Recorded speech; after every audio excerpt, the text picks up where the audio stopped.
everyone, I welcome to all on King's Academy. My name is Pinky Verma from Uttar Pradesh, your reasoning mentor. So students, आज का हमारा topic रहेगा direction and distance. Direction और distance. Direction का मतलब होता है दिशा और डिस्टेंस का मतलब होता है दूरी. सबसे पहले हम इसको डिटेल में समझते हैं, एक ओवरव्यू ले लेते हैं कि डायरेक्शन और डिस्टेंस क्या होता है. देखो, डायरेक्शन का मतलब हो गया, अगर मैं आपको एक एग्जांपल देती हूँ, आपका घर और आपका कोचिंग इंस्टीट्यूट. आपको अपने घर से कोचिंग जाना है तो मैं ये बोलती हूँ कि आपके घर से आपकी कोचिंग का डिस्टेंस क्या है. दैट्स मीन्स आप मुझे ये बताओगे किलोमीटर में आपके घर से या उसकी कोचिंग की दूरी है या फिर मीटर में दूरी है, तो डिस्टेंस पता करेंगे. लेकिन अगर यही क्वेश्चन पूछा जाए कि आपके घर से आपकी कोचिंग का डायरेक्शन क्या है, तो आप वहां पर बताओगे कि ईस्ट में है, वेस्ट में है, साउथ ईस्ट में है, तो इसे हम डायरेक्शन बोलेंगे. आई होप आपको ये छोटा सा ओवरव्यू समझ में आया होगा. अब चलो थोड़ा सा हम डिटेल में पढ़ते हैं डायरेक्शन और डिस्टेंस को होता क्या है. स्टूडेंट, डायरेक्शन और डिस्टेंस के क्वेश्चंस ना हमारे हर कॉम्पिटिटिव एग्जाम में पूछा जाता है, चाहे वो बैंकिंग सेक्टर का एग्जाम हो, एसएससी सेक्टर का एग्जाम हो, स्टेट लेवल का एग्जाम हो. और ये कैंडिडेट से इसलिए पूछा जाता है क्या उसे डायरेक्शन का सेंस पता है, क्या वो डायरेक्शन डिस्टेंस को इजीली समझ पाता है. इस वजह से 2 या 3 मार्क्स का क्वेश्चन पूछे जाते हैं हमारे डायरेक्शन डिस्टेंस में. इस चैप्टर में हम थोड़ा बहुत ये सीखेंगे कि किस तरीके से डिस्टेंस फाइंड आउट किया जाता है, कैसे हम डायरेक्शन को पता लगाते हैं, ये सारी चीजें पता की जाएगी. तो पहले मैं थोड़ा सा आपको ये डिफाइन करती हूँ कि डायरेक्शन को 3 कैटेगरी में डिवाइड किया गया है. 3 कैटेगरी में मैं डायरेक्शन को डिवाइड करती हूँ. पहला देखते हैं. सबसे पहले आप हेडिंग डाल लीजिए, कैटेगरी ऑफ डायरेक्शन. 3 कैटेगरी में डायरेक्शन को डिवाइड किया है. फर्स्ट है मेरा हॉरिजॉन्टल डायरेक्शन, सेकंड है मेरा वर्टिकल डायरेक्शन और थर्ड है मेरा सब ऑर्डिनेट डायरेक्शन. सब ऑर्डिनेट डायरेक्शन, इन 3 डायरेक्शंस को हम बहुत डिटेल में पढ़ेंगे. उससे पहले हमें ये पता करना पड़ेगा कि नॉर्थ किधर होता है, साउथ किधर होता है, साउथ वेस्ट किधर होता है, साउथ ईस्ट किधर होता है. तो उसके लिए मैं एक डायग्राम बनाती हूँ जिसको हम बहुत फोकस के साथ पढ़ेंगे. ये आप एक प्लस का साइन हुआ हमारा, ठीक. इस प्लस की जो ऊपर की डायरेक्शन होती है इसे हम बोलते हैं नॉर्थ. इस नॉर्थ के जो अपोजिट में डायरेक्शन होगी, उसके डाउनवर्ड डायरेक्शन होगी, उसे हम बोलते हैं साउथ. जो हमारे राइट हैंड साइड होगी. देखो, डायरेक्शन डिस्टेंस का क्वेश्चन सॉल्व करते टाइम ना हमें अपने आप को एज्यूम करना पड़ेगा और अपने आप को एज्यूम करके ये पता लगाना पड़ेगा कि लेफ्ट कौन सा होता है और राइट कौन सा होता है. उसका भी मैं आपको बाद में डिस्कस करूंगी, पहले हम इसको ध्यान से समझते हैं. हमारे राइट हैंड साइड पे होता है ईस्ट और हमारे लेफ्ट हैंड साइड पे होती है वेस्ट डायरेक्शन. ठीक, ये चारों डायरेक्शन आपको क्लियर है. अब हम देखेंगे कि हॉरिजॉन्टल डायरेक्शन में कौन सी डायरेक्शन इंक्लूड की जाती हैं, वर्टिकल डायरेक्शन में कौन सी डायरेक्शन इंक्लूड की जाती हैं और सब ऑर्डिनेट डायरेक्शन क्या होता है. सबसे पहले हॉरिजॉन्टल. हॉरिजॉन्टल का मतलब होता है क्षितिज, लेटा हुआ. कौन सी, जो लेटे हुई कंडीशन में डायरेक्शन है. तो आप देखो, ये वाली लाइन हमारी हॉरिजॉन्टल है. तो हॉरिजॉन्टल में 2 डायरेक्शन आ रही है. कौन कौन से, ईस्ट और वेस्ट. तो हॉरिजॉन्टल के अंदर हमने 2 डायरेक्शन के बारे में डिस्कस किया. फर्स्ट है ईस्ट और सेकंड है वेस्ट. करेक्ट. अब आता है हमारा वर्टिकल डायरेक्शन. वर्टिकल डायरेक्शन में भी हमारे 2, वर्टिकल का मतलब होता है पैरेलल, इस तरीके से जो खड़ा हुआ होता है. फॉर एग्जाम्पल एक पिलर ले ले तो वर्टिकल डायरेक्शन में पिलर खड़ा होता है. तो ये वर्टिकल में हमारे कौन से डायरेक्शन आ रहे हैं, 2 डायरेक्शन. पहला है नॉर्थ और साउथ. तो वर्टिकल के अंदर हम नॉर्थ और साउथ डायरेक्शन आते हैं. अब हमने वर्टिकल और हॉरिजॉन्टल तो बहुत आसानी से समझ लिया. इसमें हमने देख भी लिया कि कौन से हमारे नॉर्थ और वो हॉरिजॉन्टल और वर्टिकल डायरेक्शन है. लेकिन इस सब ऑर्डिनेट डायरेक्शन क्या है. सब ऑर्डिनेट डायरेक्शन में हम किस चीज को डिस्कस करते हैं. तो सब ऑर्डिनेट डायरेक्शन को डिस्कस करने के लिए हमारे सब ऑर्डिनेट 4 तरीके के डायरेक्शन होते हैं. यहाँ पर और यहाँ पर ये हमारे सबऑर्डिनेट डायरेक्शन है। ठीक, अब सोचो कि सबऑर्डिनेट में है कौन कौन से। अब आप देखो, ये डायरेक्शन नॉर्थ है, ये डायरेक्शन ईस्ट है। इन दोनों के बीच वाली जो डायरेक्शन होगी वो सबऑर्डिनेट डायरेक्शन होगी। फॉर एग्जाम्पल, इन दोनों के बीच का डायरेक्शन हो तो वो क्या हो जाएगा, नॉर्थ ईस्ट। ये नॉर्थ ईस्ट डायरेक्शन। ईस्ट और साउथ, इन दोनों के बीच की डायरेक्शन को क्या बोलेंगे, साउथ ईस्ट। अब वेस्ट और साउथ के बीच की डायरेक्शन है तो उसको क्या बोलेंगे, south west. Correct, south west. और नॉर्थ और वेस्ट के बीच की डायरेक्शन को क्या बोलेंगे, obviously north west. I hope इन चारों डायरेक्शन डिस्टेंस को, जो ये अभी हमने 4 डायरेक्शन डिस्टेंस समझा ना डायरेक्शन को, इन चारों को हम क्या बोलते हैं, सबऑर्डिनेट डायरेक्शन। तो सबऑर्डिनेट डायरेक्शन के अंदर हमने कौन कौन सी डायरेक्शन पढ़ी, north east, north west, south east और साउथ वेस्ट। ये 4 डायरेक्शन हमारी सबऑर्डिनेट डायरेक्शन होती है। आई होप इतना सबको समझ में आया होगा, सारी चीजें क्लियर हुई होंगी। आप इस सबको नोट डाउन कर लीजिए अपने रजिस्टर में, उसके आगे हम आगे की बात को डिस्कस करते हैं।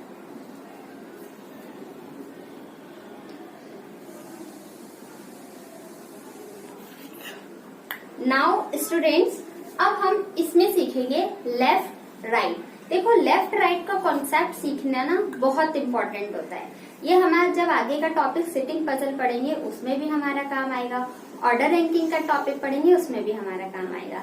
तो सबसे पहले हम ये सीखेंगे कि हमारा वो लेफ्ट और राइट कौन कौन सी डायरेक्शन होती है। जब हम अलग अलग डायरेक्शन में रहेंगे तो हमारा लेफ्ट क्या होगा, हमारा राइट क्या होगा। तो देखो, एक कॉन्सेप्ट सीखो, जब भी डायरेक्शन पता करनी हो ना, अपने आप को एज्यूम कर लो। ठीक है, हमने अपने आप को एज्यूम किया। अगर हम ईस्ट की तरफ देख रहे हैं, देखो अगर हम ईस्ट की तरफ देख रहे हैं तो हमारा राइट ईस्ट का राइट होगा और हमारा ही लेफ्ट ईस्ट का लेफ्ट होगा।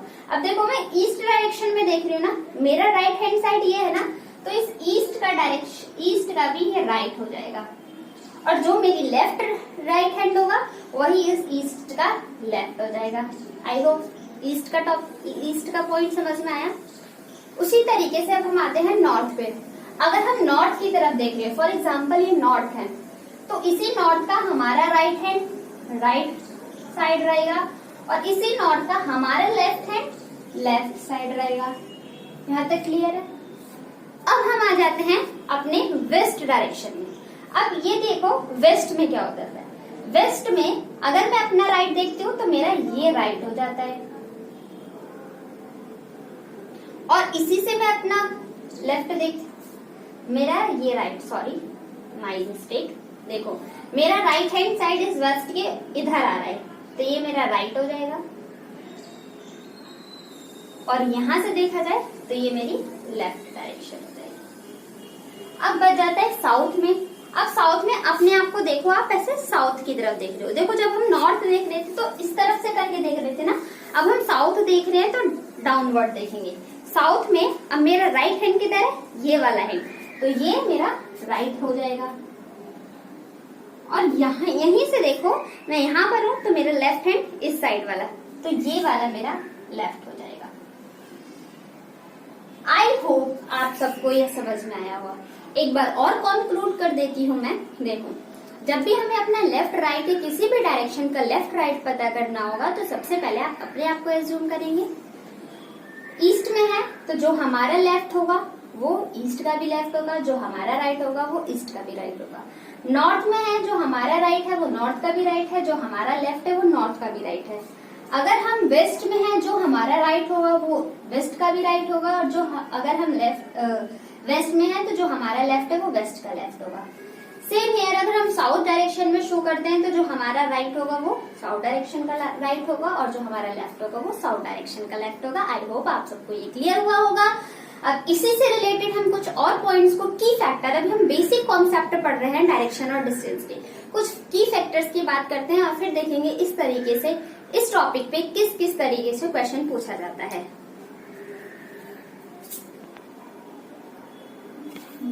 नाउ स्टूडेंट्स, अब हम कुछ की फैक्टर्स की बात करते हैं। अब देखो, की फैक्टर में मैंने 2 पॉइंट्स लिख रखे हैं। हम 4 पॉइंट्स की बात करेंगे की फैक्टर के अंदर। मैंने 2 पॉइंट लिख रखे हैं, 2 पॉइंट को पहले समझते हैं, फिर आगे के नेक्स्ट 2 पॉइंट को समझेंगे। देखो, फर्स्ट पॉइंट क्या बोला गया है, हम ना इसमें एक शेडो का कॉन्सेप्ट भी पढ़ते हैं। डायरेक्शन डिस्टेंस के टॉपिक में हमारे शेडो का कॉन्सेप्ट आता है। शेडो मीन्स होता है परछाई। हमारी परछाई किस तरफ पड़ रही है, हमें इसको भी थोड़ा सा डिटेल में जानना होता है। देखो क्या लिखा हुआ है, at the time of sunrise shadow of an object will always be toward west. क्या मतलब हुआ, जब कौन सा टाइम होगा, सनराइज का। सनराइज मतलब जब सूरज निकल रहा होगा तो जो हमारी शेडो, जो हमारी परछाई होगी वो किस तरफ, हमारी परछाई किसी भी ऑब्जेक्ट की परछाई वो किस तरफ पड़ेगी, always towards the west direction में पड़ेगी। वेस्ट डायरेक्शन कैसे, एक एग्जांपल लेके समझते हैं। यहाँ पर मैं एक एग्जांपल बताती हूँ, आप इस पे फोकस करना। देखो, ये हमारा ईस्ट, नॉर्थ, साउथ और वेस्ट, ये हमने अभी पढ़ा था इस डायरेक्शन के बारे में। और हमेशा सूरज किस डायरेक्शन से निकलता है, ईस्ट डायरेक्शन से निकलेगा। सनराइज तो ऑब्वियसली बात है ईस्ट में होगा, तो हमारा सन यहाँ से निकला, ठीक, ये सन है, यहाँ से निकला। अब जब सनराइज यहाँ पर है और मान लो हमारा कोई ऑब्जेक्ट रखा है, ठीक, यहाँ पर कोई ऑब्जेक्ट रखा है, यहाँ पर ये सनराइज है और कोई ऑब्जेक्ट रखा हुआ है, तो इस ऑब्जेक्ट की परछाई किधर पड़ेगी, इस तरफ। तो जो शेडो आएगी वो वेस्ट डायरेक्शन में पड़ेगी। ये बात क्लियर हुआ? आई होप आपको ये समझ में आया होगा। अब हम सेकंड पॉइंट को पढ़ते हैं। देखो, सेकंड पॉइंट को पढ़ते टाइम हमें क्या चीज ध्यान में रखना है। सेकंड पॉइंट को फोकस करते हैं। Eight the time of sunset, sunset के टाइम पर, सनसेट मीन जब सूरज डूब रहा होता है, the shadow of an object is always in the east direction. तो जो ऑब्जेक्ट की शेडो है वो किस तरफ पड़ेगी, ईस्ट डायरेक्शन में। जब सूरज निकला तो वो ईस्ट डायरेक्शन से, और जब सूरज डूबता है तो कौन सी डायरेक्शन से डूबता है, ऑब्वियसली वो वेस्ट में चला जाता है, पश्चिम में चला जाता है। उसी तरीके से फिर समझेंगे, ये है ईस्ट, नॉर्थ, साउथ, वेस्ट। ये जो प्लस का साइन वाला डायग्राम सीखा है ना, ये बहुत इंपॉर्टेंट होता है, बहुत यूजफुल होता है जब हम डायरेक्शन डिस्टेंस को समझ रहे होते हैं।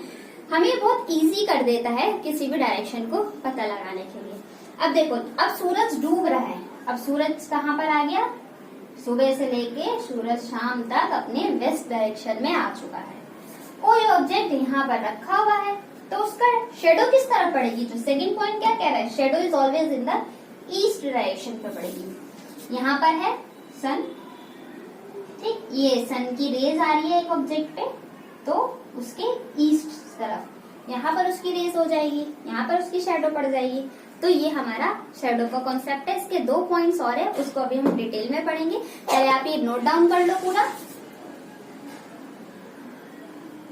स्टूडेंट्स, अब हमारा थर्ड पॉइंट क्या कहता है, हमने फर्स्ट और सेकंड पॉइंट पढ़ा, अब हमारा की फैक्टर का थर्ड पॉइंट क्या कहता है, if a man is standing and facing north at the time of sunrise, his shadow will be towards his left, and at the time of sunset, it will be towards his right. क्या कह रहा है ये line, क्या मतलब दे रही है, वो ये बोल रहा है, अगर एक आदमी खड़ा है और उस टाइम उसका फेस किस तरफ है, नॉर्थ की तरफ हम देख रहे हो, और टाइम कौन सा हो रखा हो, सनराइज, जब सूरज निकल रहा हो, एक इंसान खड़ा है और वो नॉर्थ की तरफ देख रहा है, the shadow will be toward his left, तो उसकी शेडो किस तरफ बनेगी, लेफ्ट हैंड साइड में पड़ेगी। सोचो, सनराइज है, आप नॉर्थ पे खड़े हो ऐसे, तो आपकी शेडो आपके लेफ्ट हैंड साइड पे पड़ेगी, ठीक। आगे का पॉइंट क्या बोला है, at the time of sunset, जब सनसेट वेस्ट में जब सूरज चला जाएगा, जब सूरज डूब रहा होगा, it will be toward his right, तो उस टाइम शेडो कहाँ बनेगी, उसके राइट में। वेस्ट में गए और हम वेस्ट की तरफ देख रहे हैं, तो जो शेडो बनेगी वो राइट हैंड साइड बनेगी, ठीक है, यहाँ तक समझ में आया।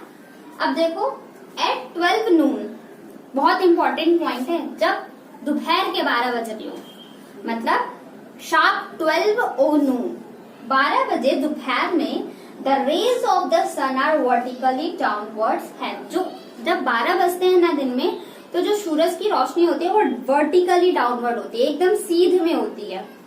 Then there will be no shadow, उस टाइम कोई शेडो नहीं बनेगी। क्लियर हुआ? 4 पॉइंट पढ़े, सबको समझ में आया? आप एक बार इसको देख लो। ठीक, अब देखो मैं इन चारों पॉइंट को एक बार मैं इसको आपको डायग्राम से समझाती हूँ। ये था नॉर्थ, ये था ईस्ट, ये था वेस्ट और ये था साउथ। मान लो सूरज उग रहा है, सनराइज का टाइम है और आप यहाँ पर नॉर्थ में खड़े हो। ठीक, यहाँ पर एक पर्सन खड़ा है, तो उसकी शेडो किधर बनेगी? उसके लेफ्ट हैंड साइड पे। क्लियर हुआ? उसकी शेडो कहाँ बनेगी? इस तरफ बनेगी। और ये कौन सा साइड होता है? लेफ्ट। उसी तरीके से अगर कोई पर्सन सनसेट है, मतलब जब सूरज डूब रहा है और पर्सन किधर देख रहा है? नॉर्थ में ही देख रहा है, तो उसकी शेडो कहाँ बन जाएगी? हमारे इस तरफ राइट में बनेगी। ठीक, लेकिन जब 12 बज रहे हो तो हमारी कोई भी शेडो नहीं बनती है। आई होप आप सबको ये बेसिक कॉन्सेप्ट क्लियर हुए होंगे। इन सब चीजों को हमने 4 पॉइंट पढ़े, मैं चारों को एक बार कंक्लूड कर देती हूँ। की फैक्टर में देखो हमारा फर्स्ट पॉइंट क्या था? अगर सूरज ईस्ट की तरफ है, जब सनराइज हो रहा है, सुबह का टाइम है, तो जो हमारी शेडो बनती है वो किस तरफ बनेगी? वेस्ट की तरफ। अगर सूरज वेस्ट की तरफ है तो हमारी शेडो किधर बनेगी? ईस्ट की तरफ। 2 पॉइंट। तीसरा पॉइंट ये था, अगर हम नॉर्थ में देख रहे हैं और सनराइज, सूरज के उगने का टाइम हुआ है, तो हमारी शेडो लेफ्ट हैंड साइड बनेगी।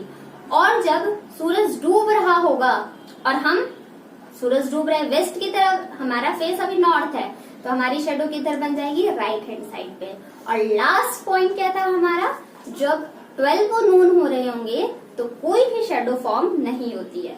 आई होप क्लियर हुआ होगा। Let's move ahead. स्टूडेंट्स, अब हमने अभी तक बेसिक कॉन्सेप्ट पढ़े हैं डायरेक्शन डिस्टेंस के। हर चीज का बेसिक जानना बहुत जरूरी होता है। अगर बेस ही सही नहीं होगा तो आगे के हम टॉप तक कैसे पहुंच पाएंगे?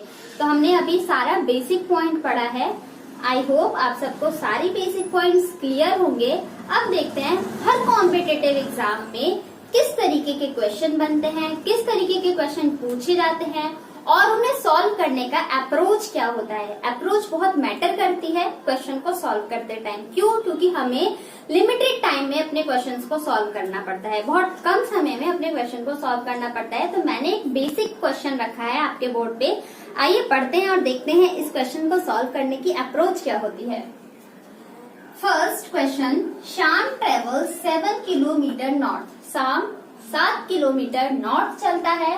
Then he turns to his right, मुड़ता है, and walk 3 kilometre. He again turns to his right and moves 7 kilometer forward.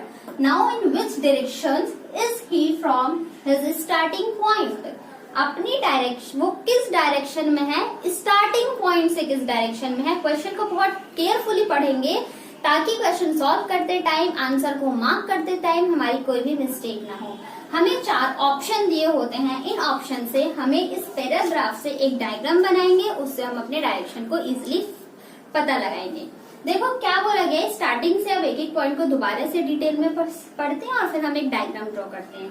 बोला क्या है, शाम ट्रेवल 7 किलोमीटर नॉर्थ। किधर जा रहे हैं? मान लो शाम यहाँ पर है, ठीक, ये शाम का स्टार्टिंग पॉइंट है। यहाँ से वो 7 किलोमीटर नॉर्थ गया है। कितना? 7 किलोमीटर शाम नॉर्थ गया है। फिर पूछा है then he turn to his right. ध्यान से समझो, अगर कोई पर्सन नॉर्थ जा रहा है तो उसका राइट हैंड क्या होगा? जो हमारा राइट हैंड होगा। देखो नॉर्थ गए, हमारा राइट है, तो किस तरफ मुड़ेगा? उसने बोला है ना he turn to his right, तो अपने राइट डायरेक्शन में मुड़ गया। ठीक, कितना मुड़ा राइट डायरेक्शन में? And walk 3 kilometre. कितना चला है वो? यहाँ से 3 किलोमीटर चला। अब आगे बढ़ते हैं, क्या बोला गया है क्वेश्चन में। He again turns to his right, अब वो दोबारा राइट मुड़ा है, एंड मूव 7 किलोमीटर फॉरवर्ड, और कितना चला 7 किलोमीटर। देखो अब जो शाम की डायरेक्शन है वो किस तरफ है, ईस्ट डायरेक्शन है ना। जब शाम ईस्ट डायरेक्शन में देख रहा है तो उसका राइट हैंड नीचे की तरफ हो जाएगा। तो यहाँ से शाम 7 किलोमीटर चल रहा है, और कितना चल रहा है, वो अपने राइट हैंड डायरेक्शन चल रहा है, और कितना चल रहा है 7 किलोमीटर। यहाँ तक क्लियर है। आगे देखो क्या बोला गया है, 7 kilometre. Now in which direction is he from his starting point, क्या बोला गया है, अब शाम की डायरेक्शन क्या है। देखो अभी तो शाम की डायरेक्शन क्या है, साउथ में देख रहा है, क्योंकि वो अपने इधर गया है, तो अभी देख किधर रहा है, साउथ में देख रहा है। लेकिन आगे क्वेश्चन में क्या बोला था, in which direction he from his starting point, अपने स्टार्टिंग पॉइंट से कौन सी डायरेक्शन में है। तो ये कौन सा पॉइंट था, यहाँ से उसने चलना स्टार्ट किया था ना, शाम ने यहाँ से चलना स्टार्ट किया था। तो यहाँ से जब वो यहाँ तक आया है, ठीक, यहाँ से आया है, तो इस पॉइंट से, इस रेफरेंस से ये कौन सी डायरेक्शन है, इस रेफरेंस से ये कौन सी डायरेक्शन है, आप खुद बताओ। अगर यहाँ से देखा जाए और ईस्ट में है तो ये कौन सी डायरेक्शन हो जाएगी, हमारे राइट हैंड साइड क्या होता है, ईस्ट डायरेक्शन। तो करेक्ट आंसर इसका क्या होगा, बी। तो शाम कौन सी डायरेक्शन में देख रहा है, ईस्ट डायरेक्शन में देख रहा है शाम। So the correct answer of this question is B option, east direction में वो देख रहा है। आई होप देख लो आप एक बार इस क्वेश्चन को, फिर हम नेक्स्ट क्वेश्चन पे मूव करते हैं।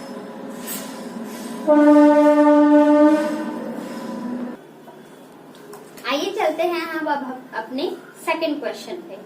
ये थोड़ा क्वेश्चन पिछले वाले से अप लेवल का है। इसमें हमें क्वेश्चन में डिस्टेंस भी पूछा है। पहले एक बार क्वेश्चन को रीड आउट कर लेते हैं, उसके बाद देखेंगे।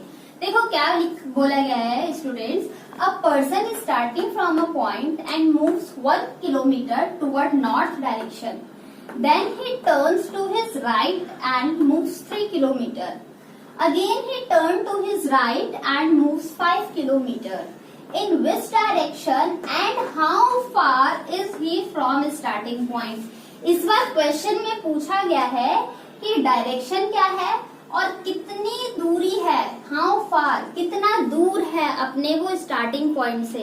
तो इस बार ये क्वेश्चन डायरेक्शन में भी है और ये क्वेश्चन में डिस्टेंस भी पूछा गया है। तो हमें दोनों बातों को ध्यान से समझना होगा। मैं आपको एक पॉइंट बता देती हूँ, थोड़ा पहले इसको समझ लो। आई होप आप सबको पता होगा कि पाइथागोरस क्या होता है। पाइथागोरस थ्योरम के बारे में आपने मैथ्स में पढ़ा होगा। देखो रीजनिंग ना एक ऐसा सब्जेक्ट होता है, मतलब कोई पर्टिकुलर ऐसा सब्जेक्ट नहीं है, इसमें इंग्लिश भी हमारी रहती है, हिंदी भी आ जाता है, हिंदी सब्जेक्ट भी मिक्सअप होता है, मैथ्स भी होता है, ज्योग्राफी वगैरह, डायरेक्शन, डिस्टेंस, मतलब जो रीजनिंग सब्जेक्ट है ना हमारा, वो सब सब्जेक्ट्स का एक मिक्सअप होता है। तो हम एक मैथ्स का छोटा सा कॉन्सेप्ट समझेंगे जिसको बोला जाता है पाइथागोरस थ्योरम। पहले हम पाइथागोरस थ्योरम को समझ लेते हैं, उसके बाद इस क्वेश्चन को सॉल्व करने के अप्रोच को देखेंगे। देखो स्टूडेंट, पाइथागोरस थ्योरम क्या होता है।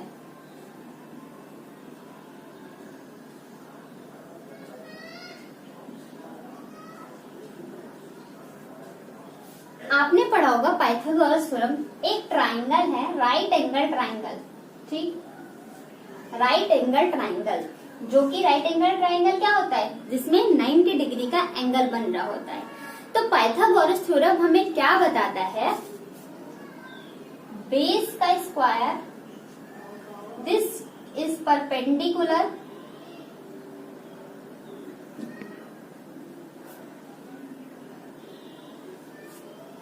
एंड दिस इज हाइपोटेन्यूज, ठीक। क्या पाइथागोरस थ्योरम में ये एक ट्राइंगल है जो 90 डिग्री का एंगल बनाता है, इसको हम बेस बोलते हैं।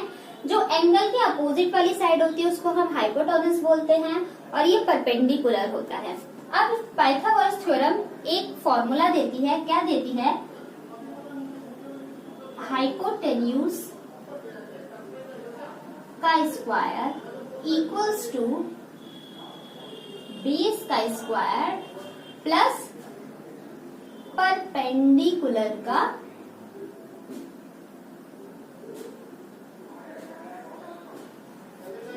फॉर एग्जाम्पल ये वाला पॉइंट है ए, ये वाला पॉइंट है बी और ये वाला पॉइंट है सी। तो हाइपोटेनस क्या हो गया, बीसी का स्क्वायर, बेस क्या हो गया, AB का स्क्वायर और प्लस परपेंडिकुलर क्या हो गया, AC का स्क्वायर। एक बात और ध्यान रखना, जो इन दोनों का सम होगा ना, इससे ये सम बड़ा होगा, ठीक है। हाइपोटेन्यूज ये होता है। तो पाइथागोरस थ्योरम में हम ट्रिपलेट को फाइंड आउट करते हैं एक ट्राइंगल के। Hypotenuse square equals to base square plus perpendicular square, BC square equals to AB square. अब ये रट के मत बैठ जाना कि हर जगह BC और AB और AC आएगा। ये मैंने इस डायग्राम के थ्रू सिर्फ एग्जांपल दिया है, आपको ये ध्यान रखना है। Hypotenuse square equals to base का स्क्वायर प्लस परपेंडिकुलर का स्क्वायर। किसी किसी क्वेश्चन में हमें बेस दिया होगा, हाइपोटेन्यूज पूछा होगा, किसी क्वेश्चन में परपेंडिकुलर दिया होगा, बेस दिया होगा, हाइपोटेन्यूज पूछा होगा, किसी में हाइपोटेन्यूज दिया होगा, बेस दिया होगा, परपेंडिकुलर पूछा गया होगा। तो बेसिकली ये बात हुई कि हमारे पास 3 टर्म है, 3 में से 2 टर्म के बारे में हमारे पास इंफॉर्मेशन होगी, 3rd टर्म हमें खुद फाइंड आउट करना होगा। This equation is known as Pythagoras theorem. I hope ये समझ में आया होगा। अब इसी कॉन्सेप्ट को आगे हमें बहुत सारे क्वेश्चन में पूछा जाएगा और हमें ये चीज अप्लाई करनी होगी। देखो अभी हमने क्वेश्चन पढ़ा ना, अब इस क्वेश्चन को हम सॉल्व करने की अप्रोच को देखते हैं कि इस क्वेश्चन को सॉल्व कैसे किया जाता है। सबसे पहले हम डायग्राम ड्रॉ करेंगे जो जो इस क्वेश्चन में बोला गया है, उसके बाद सॉल्व करते हैं। देखो क्या बोला गया है, अ person is starting from a point, एक पॉइंट से एक पर्सन चलना शुरू होता है और किधर चलता है, move toward the north direction. कितना, 1 किलोमीटर। एक ये पर्सन है, यहाँ से उसने चलना स्टार्ट किया, 1 किलोमीटर चला है, कौन से डायरेक्शन में, नॉर्थ डायरेक्शन में। अब यहाँ से he turns to his right and moves 3 kilometer. यहाँ से वो राइट की तरफ मुड़ता है और 3 किलोमीटर चलता है, ठीक। अब फिर क्या बोला गया, अगेन वापस से he turn to his right, अपने फिर से राइट में मुड़ता है एंड मूव्स 5 किलोमीटर। यहाँ से उसका राइट क्या होगा, 5 किलोमीटर। तो 5 कैसे बनाओगे, देखो यहाँ से ये 1 किलोमीटर है ना, तो यहाँ से ये भी 1 किलोमीटर हो जाएगा। लेकिन अभी वो चला कितने किलोमीटर है, 5 किलोमीटर चला है, तो इसके आगे और डिस्टेंस ले लो, मान लो ये 5 किलोमीटर हो जाएगा, ठीक। यहाँ तक चला है वो बंदा। अब पूछा है, मतलब यहाँ तक चल के वो रुक गया, 5 किलोमीटर यहाँ तक चलने के बाद वो ये 4 किलोमीटर हो जाएगा। क्यों, क्योंकि उसने ओवरऑल 5 किलोमीटर डिस्टेंस किया है, तो 1 किलोमीटर ये हो गया और जो बाकी बच गया वो, तो यहाँ से यहाँ तक की डिस्टेंस कितनी हो जाएगी, 5 किलोमीटर चला है। क्वेश्चन में क्या पूछा गया है, in which direction and how far is he from starting point. Starting point से ये कौन से डायरेक्शन में है, देखो ये रहा स्टार्टिंग पॉइंट।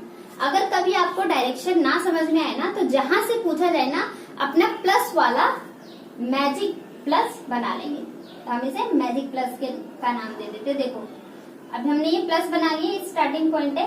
अब यहाँ से ये वाली डायरेक्शन है ना, तो इन दोनों का बीच का डायरेक्शन क्या होता है, कौन सी डायरेक्शन होगी, स्टार्टिंग पॉइंट से इस पर्सन की डायरेक्शन क्या है, कौन सा डायरेक्शन हुआ, उस तरफ देख रहा है, यहाँ से वो उस तरफ पहुंचे, कौन सा डायरेक्शन हो जाएगा, साउथ ईस्ट। इन दोनों के बीच की डायरेक्शन को हम क्या बोलते हैं, साउथ ईस्ट बोलते हैं। तो ये कौन सी डायरेक्शन हो जाएगी, साउथ ईस्ट। हमने डायरेक्शन तो फाइंड आउट कर लिया। अब पता करना है उसने क्या बोला था, कितनी दूरी है। देखो यहाँ से यहाँ तक की कितनी दूरी है, तो आपको यहाँ पर लग रहा है कि हाँ, अगर मैं यहाँ पर भी ये लाइन ड्रॉ कर दूं, तो आपको एक ये ट्राइंगल बनता हुआ दिख रहा है, यहाँ पर ये 90 डिग्री बनता हुआ दिख रहा है। क्या हम इस ट्राइंगल में पाइथागोरस थ्योरम लगा सकते हैं, देखो ये और ये, हमें ये वाला डिस्टेंस पता लगाना है कि ये कितना डिस्टेंस कवर कर रहा है। पाइथागोरस दिख रहा है ना, ये बेस हो जाएगा, ये परपेंडिकुलर हो जाएगा और हमें हाइपोटेनस निकालना है। हाइपोटेनस का स्क्वायर करोगे, बेस का स्क्वायर करोगे, प्लस परपेंडिकुलर का स्क्वायर करोगे। बेस कितना दिया हुआ है, यहां से यहां तक की डिस्टेंस पता है, पूछोगे मैम आपने तो लिखा ही नहीं। देखो यहाँ से यहाँ तक की डिस्टेंस 3 किलोमीटर है ना, तो जो उसके पैरेलल साइड भी होगा वो भी तो 3 किलोमीटर हो जाएगा। तो यहाँ से यहाँ तक की डिस्टेंस भी कितनी हो जाएगी, 3 किलोमीटर। तो हमारा बेस कितना हो जाएगा, 3 किलोमीटर। ठीक, परपेंडिकुलर कितना है, यहाँ तक तो 1 किलोमीटर था, इसके नीचे का पार्ट कितना था, 4 किलोमीटर। तो परपेंडिकुलर कितना हो जाएगा, 4 किलोमीटर। और ये क्या चल रहा है हमारा, हाइपोटेन्यूज का स्क्वायर। देखो इसमें इस क्वेश्चन में हमें परपेंडिकुलर दिया था और बेस दिया था, हमें हाइपोटेन्यूज निकालना है। कितना डिस्टेंस, 3 का स्क्वायर कितना हो जाएगा, 3 3 जा 9, 4 4 जा 16, कितना हो गया ये 9 और 6 25। और ये क्या है, हाइपोटेन्यूज का स्क्वायर। एक चीज और देखना, ये हाइपोटेन्यूज का स्क्वायर है, लेकिन क्वेश्चन में हमें फाइंड आउट क्या करना है, हमें हाइपोटेन्यूज फाइंड आउट करना है। तो इस स्क्वायर को हटाने के लिए हम इस वाली टर्म पे स्क्वायर रूट निकाल देते हैं। तो हाइपोटेन्यूज का स्क्वायर रूट 25 का स्क्वायर रूट क्या होगा, 5। तो डिस्टेंस कितनी आ जाएगी, यहाँ से यहाँ तक की डिस्टेंस कितनी हो जाएगी, 5 किलोमीटर। ऑप्शन क्या दे रखा है, A B C D। बताओ कौन सा ऑप्शन करेक्ट होगा, साउथ ईस्ट डायरेक्शन में देख रहा था और डिस्टेंस क्या निकाली हमने, 5 kilometre. So option number D. तो option number D is the correct answer of this question. I hope ये क्वेश्चन समझ में आया होगा। एक बार आप बहुत ध्यान से देख लो, मैं एक बार फिर से कंक्लूड कर देती हूँ। देखो एक पर्सन था, नॉर्थ की तरफ चला, वहां से राइट मुड़ के 3 किलोमीटर चला, फिर वहां से वो राइट मिल के 5 किलोमीटर चला है, लेकिन यहाँ से यहाँ तक की डिस्टेंस 1 किलोमीटर हो गई। अब इसके बाद वो इधर चलाए तो 4 किलोमीटर हो गया। अब उसने पूछा था स्टार्टिंग पॉइंट से उसका क्या रोल है यहाँ पर, मतलब किस डायरेक्शन में वो देख रहा है। देखो स्टार्टिंग पॉइंट ये है ना, हमने यहाँ पर प्लस बना दिया। अगर देखो यहाँ पर प्लस बना के इन दोनों के बीच की डायरेक्शन क्या होगी, साउथ ईस्ट डायरेक्शन में देख रहा है वो, और डिस्टेंस कितना है साउथ ईस्ट डायरेक्शन में, तो वो डायरेक्शन डिस्टेंस हमने इस पाइथागोरस थ्योरम से निकाल लिया है। आई होप क्लियर होगा।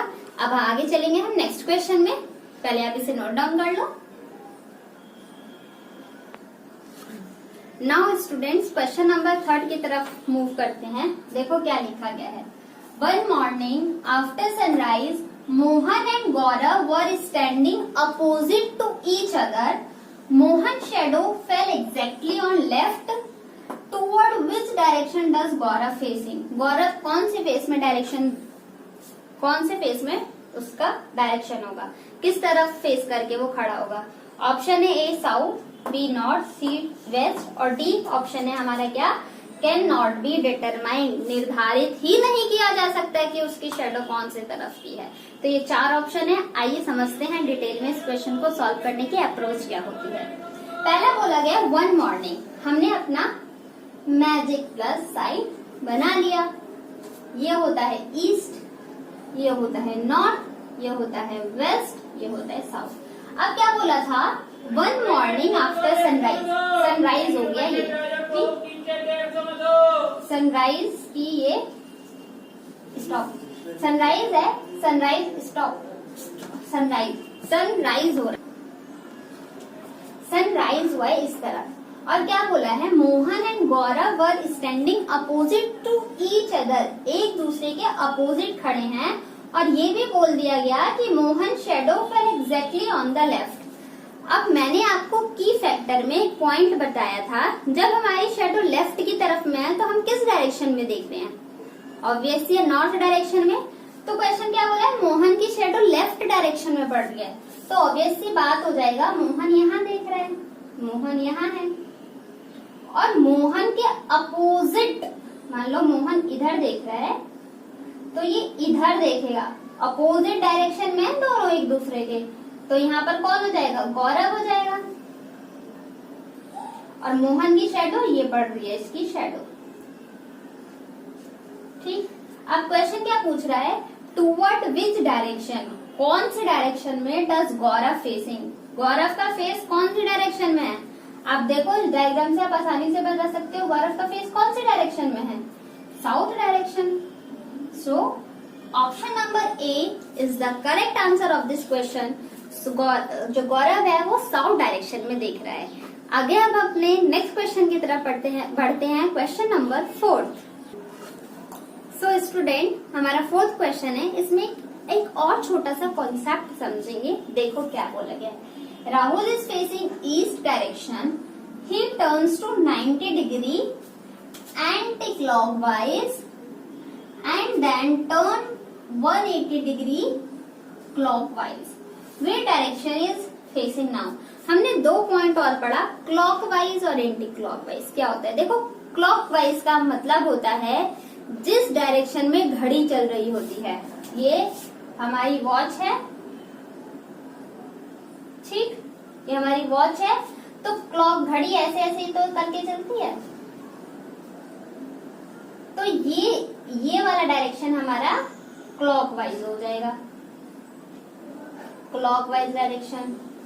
और अगर इस घड़ी के उल्टी, मतलब उल्टी घड़ी चलने लग जाए, मतलब इस तरफ से ये इधर चलने लग जाए, यहां से ये चलने लग जाए उल्टी डायरेक्शन, तो ये एंटी क्लॉकवाइज कहलाता है, एंटी क्लॉकवाइज। ये समझ में आया? ये कॉन्सेप्ट क्लियर हुआ? इसी कॉन्सेप्ट के बेस पे ये क्वेश्चन गिवन है। कॉन्सेप्ट के बाद हम अब इस क्वेश्चन को सॉल्व करने की अप्रोच देखते हैं। देखो, Rahul is facing in east direction, ये है ईस्ट डायरेक्शन में देख रहा है। राहुल यहाँ पर है ना, और ये ईस्ट डायरेक्शन हो गई। राहुल यहाँ पर देख रहा है और कितना टर्न हो रहा है, 90 डिग्री। अब यहाँ से देखो 90 डिग्री क्या होता है, यहाँ से 90 डिग्री, 90 डिग्री पूरा इतना हो गया ना, ये 90 डिग्री एंटी क्लॉकवाइज घूम रहा है, उल्टा, ठीक है, 90 डिग्री एंटी क्लॉक। तो देखो अभी हम राहुल कौन से डायरेक्शन में, ईस्ट। ईस्ट के बाद वो 90 डिग्री घूमेगा तो वो इधर हो जाएगा ना, इस तरफ फेस हो गया ना, उसका नॉर्थ हो गया ना। अब राहुल ना यहाँ पर नॉर्थ डायरेक्शन में देखने लगेगा राहुल, ठीक है। अब राहुल जब यहाँ से ईस्ट डायरेक्शन से 90 डिग्री घुमा तो वो नॉर्थ डायरेक्शन पे देख रहा है। फिर क्या बोला है, देन ही टर्न 180 डिग्री। अब राहुल यहाँ से 180 डिग्री क्लॉकवाइज घूमेगा, ठीक, क्लॉकवाइज। और देखो एक स्ट्रेट एंगल 180 डिग्री का बनाता है।